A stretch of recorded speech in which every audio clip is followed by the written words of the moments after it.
দেখবে এই গ্রীষ্মকালে টিকটিকির পরিমাণ আমাদের বাড়িতে অনেকটাই বেড়ে যায়। এই গ্রীষ্মকালে লাইটের কাছে নানান রকম পোকামাকড় দেখা যায়, আর এই লাইটের কাছে যখনই পোকামাকড় হয় তখনই দেখবে বাইরে থেকে টিকটিকিগুলো চলে আসে বাড়ির ভিতরে এই পোকামাকড় খেতে। তো হ্যালো বন্ধুরা, আজ আমি তোমাদের জন্য টিকটিকি তাড়ানোর একদম খুব সহজ আর ঘরোয়া পদ্ধতি নিয়ে এসেছি, যেটা তোমরা একবার যদি ইউজ করো বাড়ির ভিতরে আর টিকটিকি তোমরা দেখতেই পাবে না। আর এই টিকটিকি বেশিরভাগ দেখবে লাইটের কাছেই দেখা যায়। রাতের বেলায় বেশি টিকটিকি দেখা যায়, কেননা রাতে এই গ্রীষ্মকালে দেখবে বাড়িতে নানান রকম পোকামাকড় চলে আসে। যখনই আমরা লাইট জ্বালাই নানান রকম পোকামাকড় লাইটের কাছে ঘোরাঘুরি করে, আর সেই কারণে টিকটিকিও কিন্তু বাইরে থেকে চলে আসে পোকামাকড় খেতে। অনেকেই আমরা এই টিকটিকিকে দেখে ভয় পাই, আবার এই টিকটিকিও কিন্তু খুবই বিষাক্ত। খাবারের মধ্যে যদি বাই চান্স পড়ে যায় তাহলে তো একদম বিপদের শেষ নাই। তো টিকটিকি ঘর থেকে তাড়ানো কিন্তু খুবই দরকার। তো দেখো, এখানে আজকে আমি টিকটিকি তাড়ানোর জন্য ব্যবহার করব লেবু। তো লেবু এখানে ব্যবহার করব, তবে হ্যাঁ, লেবু একদম যে টাটকা নিতে হবে সেটা কোনো কথা নেই। এই যে লেবুর পাতা, এটাও টিকটিকি তাড়ানোর জন্য খুবই সাহায্য করে। সেজন্য এখানে কিছুটা পরিমাণ আমি লেবুর পাতা নিয়েছি, আর নিয়ে নিয়েছি লেবুর খোসা। তার সাথে সাথে দিয়ে দেব একটা ন্যাপথলিন। একটা ন্যাপথলিন দিলেই যথেষ্ট। আর তার সাথে এখানে দিয়ে দেব কিছুটা পরিমাণ পেঁয়াজের খোসা। আর এই চারটে জিনিস যখন একসাথে মিশিয়ে আমরা জল দিয়ে এটাকে ফোটাবো, তখন এমন একটা জিনিস তৈরি হবে যেটা টিকটিকির কিন্তু একদমই পছন্দ নয়। মানে টিকটিকি এই যে একটা গন্ধ এই জলের মধ্যে বের হবে, সেটা কিন্তু একদমই সহ্য করতে পারে না। সেই জন্য এইভাবে এটাকে জল দিয়ে কিছুক্ষণ ফুটিয়ে নিতে হবে, যতক্ষণ জলের কালারটা না চেঞ্জ হচ্ছে। এই যে ন্যাপথলিনটা, এটা যতক্ষণ না গলে যাচ্ছে।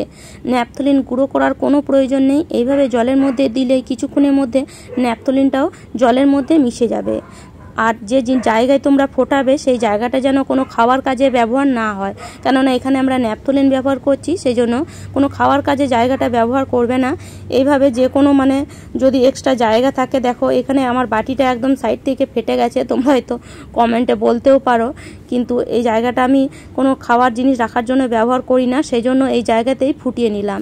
দেখতে পাচ্ছ এখন জলের কালারটা পুরোপুরি চেঞ্জ হয়ে গেছে, একদম লাল হয়ে গেছে।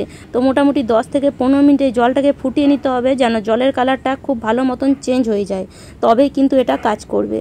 এখন দেখো এটাকে পুরোপুরি ঠান্ডা করে নিয়েছি, আর জলের কালারটা দেখতে পাচ্ছ তোমরা একদম লাল। দেখো এখন জলের কালারটা পুরো একদম ডিপ লাল। এবার এই যে জিনিসগুলো আছে, ধরো লেবুর পাতা আর পেঁয়াজের খোসা, লেবুর খোসা, সেগুলোকে কি করব, এইভাবে ফেলে দেব। চাইলে তোমরা এটাকে ছেঁকে নিতে পারো, তবে এগুলো বড় বড় আছে, জিনিসগুলো বের করা যাবে এইভাবে চামচ দিয়ে, সেজন্য আমি বের করে এটাকে ফেলে দিচ্ছি। ছাঁকার কোনো প্রয়োজনই পড়বে না। তো খালি এটা যে এই জলটা ইউজ করলে কিন্তু হবে না, এর সাথে আরও দুটো জিনিস আমরা মেশাবো। তো অবশ্যই ভিডিওটা কিন্তু পুরোটা দেখো, তাহলে বুঝতে পারবে এটা কতটা কার্যকারী। এবার এর মধ্যে দিয়ে দেব সামান্য একটু খাবার সোডা, আর তার সাথে সাথে দিয়ে দেব এখানে কিছুটা পরিমাণ ডেটল। তো সামান্য একটু নিয়েছি, খুব বেশি ডেটলের প্রয়োজন নেই, সামান্য একটু ডেটল দিলেই হবে, বাস। এবার এই দুটো জিনিসকে দিয়ে ভালো মতন মিশিয়ে নিতে হবে। আর এই 5টা জিনিসের মিশ্রণে যে জিনিসটা তৈরি হলো এতটাই কার্যকারী যে বাড়িতে টিকটিকি কেন, যে কোনো পোকামাকড়ও দেখবে আসবে না। তার সাথে সাথে মশা মাছি বাড়িতে এইসব জিনিস কিন্তু তোমরা দেখতেই পাবে না। আরশোলা, এই জলটা একবার যদি তৈরি করে স্টোর করে রেখে দাও, এই গরম বলো বর্ষা বলো সব সময় বাড়ির মধ্যে স্প্রে করতে থাকবে, তাহলে দেখবে বাড়ির মধ্যে কোনো রকম পোকামাকড়, টিকটিকি, আরশোলা, গিরগিটি কিছুই দেখতে পাবে না। তো ভালো করে এটাকে ঠান্ডা করে তারপরে একটা স্প্রে বোতলে ঢেলে রেখে দিলাম, আর বাকি জলটা আমি স্টোর করে রেখে দেব। আর এই যে বাড়িতে একটা টিকটিকি আমি দেখতে পেয়েছি। তো দেখো এইভাবে যদি স্প্রে করো টিকটিকি গায়ের মধ্যে, দেখবে সঙ্গে সঙ্গে টিকটিকিটা পালিয়ে যাবে। এর যে গন্ধ সেটা কিন্তু টিকটিকির সঙ্গে সঙ্গেই পেয়ে যায়, সেজন্য কিন্তু সে সঙ্গে সঙ্গে পালাবারই চেষ্টা করে। তো এইভাবে তোমরা খুব সহজেই কিন্তু ঘরোয়া পদ্ধতিতে টিকটিকিকে ঘর থেকে বাইরে বের করে দিতে পারো। আর যদি টিকটিকি না দেখতে পাও, তবে সন্ধ্যার আগে এইভাবে কিন্তু লাইটের নিচে একটু স্প্রে করে দেবে। লাইটের নিচে জায়গাগুলো যদি দেয়ালের মধ্যে এইভাবে স্প্রে করে রাখো, পোকামাকড়ও আসবে না, আর তার সাথে সাথে টিকটিকিও কিন্তু আসবে না। তো আশা করি বন্ধুরা আজকের টিপসটি তোমাদের কাজে আসবে। আর আমার টিপস যদি তোমাদের এতটুকুও ভালো লাগে তাহলে অবশ্যই লাইক করো, শেয়ার করো আর আমার চ্যানেলটিকে সাবস্ক্রাইব করে নিও। তাহলে চলো আজ এই পর্যন্ত।